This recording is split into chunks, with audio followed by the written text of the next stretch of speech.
Yang berhormat Dr. Haji Muhammad Hayati bin Osman. Assalamualaikum warahmatullahi wabarakatuh. Terima kasih Tuan Yang Ketua. Soalan saya nombor 2. Waalaikumsalam warahmatullahi wabarakatuh. Terima kasih Yang Berhormat Tuan Yang Ketua. Untuk makluman Adik Berhormat, penggunaan kereta menggunakan air sebagai sumber tenaga yang telah dilancarkan beberapa tahun lalu merupakan teknologi baru di mana penjanaan gas hidrogen daripada air yang mana gas hidrogen itu kemudian disalurkan ke karburator untuk membantu pembakaran minyak. Hidrogen mempunyai potensi besar sebagai bahan api mesra alam dan dapat mengurangkan pergantungan negara terhadap pengimportan tenaga. Teknologi hidrogen adalah proses elektrolisis ataupun penguraian molekul air pada hidrogen dan oksigen. Hidrogen dan oksigen ini akan disalur ke dalam genset untuk menjana tenaga elektrik. Pemecahan ataupun penguraian molekul air berlandaskan proses elektrolisis masih dalam peringkat kajian di seluruh dunia untuk memastikan hasil yang didapati adalah efisien dan sesuai diguna pakai untuk jangka masa panjang dengan kos yang berpatutan. Tuan Yang Ketua, kajian prototipe yang dijalankan sebelum ini tidak dapat dilaksanakan sepenuhnya disebabkan isu-isu yang masih lagi perlu dikaji dengan teliti. Isu-isu tersebut bukan saja dihadapi oleh projek tersebut, malah ianya merupakan isu semasa. Penggunaan hydrofuel sebagai sumber tenaga alternatif buat masa ini terbatas pada sektor otomotif sahaja. Di Amerika dan Eropah, hasil pendidikan teknologi hidrogen telah berkembang dengan pesat.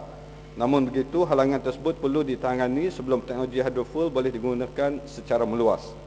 Antara isu yang dihadapi adalah sistem penyimpanan hidrogen, teknologi pengeluaran dan pengagihan hidrogen yang diperlukan untuk kenderaan hydrofuel. Ketiga, penyediaan standard dan infrastruktur bagi kenderaan hydrofuel. Dan yang keempat, sistem electric propulsion dengan izin yang boleh digunakan oleh kenderaan elektrik hybrid. MOSTI melalui Sirim Berhad sedang menjalankan kajian teknologi hidrogen bagi penghasilan tenaga elektrik untuk industri otomotif. Projek dikenali sebagai Hydrogen Powered Engine, Hydrogen Generation dan Diesel Engine Efficiency dengan izin khusus pada penggunaan enjin yang statik seperti penjanaan kuasa dan enjin bot nelayan. Ujian prestasi pertama projek tersebut mendapati penggunaan diesel dapat dikurangkan sehingga 25% daripada penggunaan asal bahan bakar tersebut. Projek bernilai ringgit Malaysia 1.489 juta telah diluluskan pada tahun 2008, dijangka siap pada tahun 2010.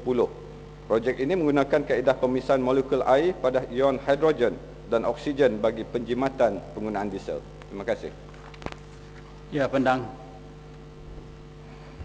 Terima kasih Datuk Yang Di-Pertua. Terima kasih Menteri kerana memberi jawapan yang agak panjang lebar. Memang kalau kita lihat kepada laporan-laporan daripada internet, memang hidrogen ini merupakan salah satu daripada bahan yang boleh digunakan untuk masa depan sebagai menjimatkan gas ataupun menggunakan petrol dan juga diesel dalam penggunaan kenderaan. Apa yang saya dapati pada tahun 2006, ya, Perdana Menteri pada ketika itu telah melancarkan satu truk menggunakan air, dan sudah 2 tahun kita tidak dengar apakah hasil daripada pengumuman tersebut. Dan juga daripada laporan Malaysia Kini mengatakan hampir 100 juta ringgit telah diperuntukkan untuk kenderaan awam menggunakan kajian menggunakan air sebagai bahan api untuk public transport ini. Saya nak tahu daripada kementerian setakat mana kajian untuk kenderaan awam ini. Kerana kalau kita lihat daripada Panjang, Yang Hormat, jangan panjang sangat, Yang Hormat. pendek ya. Ini bukan ceramah, Yang Hormat. Ini soalan. Daripada bajet yang diumumkan oleh Perdana Menteri tahun depan, kemungkinan penstrukturan semula subsidi minyak ini, apakah insentif kemungkinan akan diberikan oleh kerajaan daripada kementerian ini untuk mereka menggunakan hydrogen conversion kit atau water conversion kit ini dalam kenderaan-kenderaan milik persendirian, kerana ini peluang untuk rakyat menjimatkan duit. Itu Tuan Yang Ketua, terima kasih.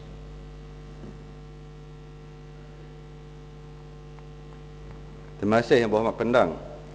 Soalan yang begitu panjang, tapi saya dapat huraikan beberapa perkara. Pertama, dari segi geran 100 juta, saya kira mungkin itu satu kabar angin lah.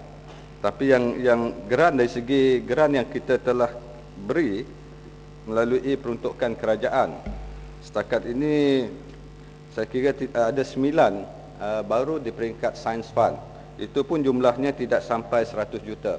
Hanya kurang daripada keseluruhannya, lebih kurang 1.93 juta sahaja. Yang keduanya, ada 2 yang telah pergi ke peringkat Technofund, iaitu pre-commercialization. Sebagaimana dikatakan tadi, kalau kita melihat kepada teknologi yang berlaku sekarang ni konvensional, dari segi konvensional ialah conventional combustion engine ataupun enjin pembakaran dalaman. Ini yang sedia ada.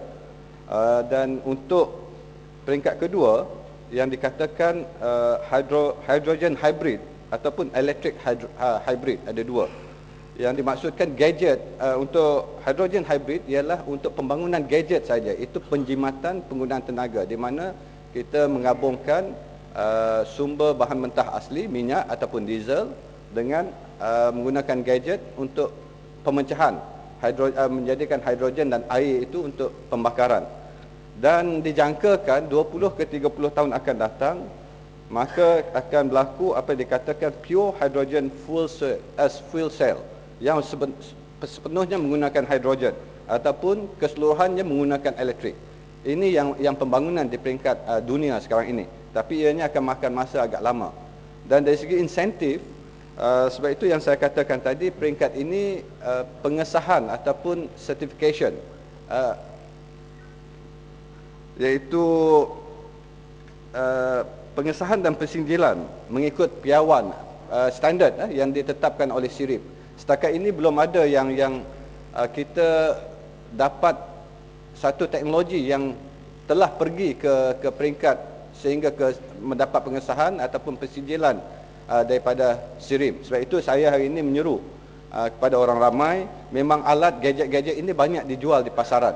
Tapi pastikan bahawa mana-mana gadget yang dijual di pasaran mestilah mendapat lulusan ataupun pengesahan dan certification daripada SIRIP supaya memastikan dari segi keselamatan kenderaan tersebut adalah selamat. Sebab hidrogen seperti mana kita sedia maklum mempunyai ciri-ciri juga yang boleh menyebabkan letupan dan sebagainya. Jadi kita kena berhati-hati dan insya-Allah saranan supaya kita membuat kajian akan kita sampaikan pada kementerian berkaitan dalam dasar automobil negara nanti. Terima kasih.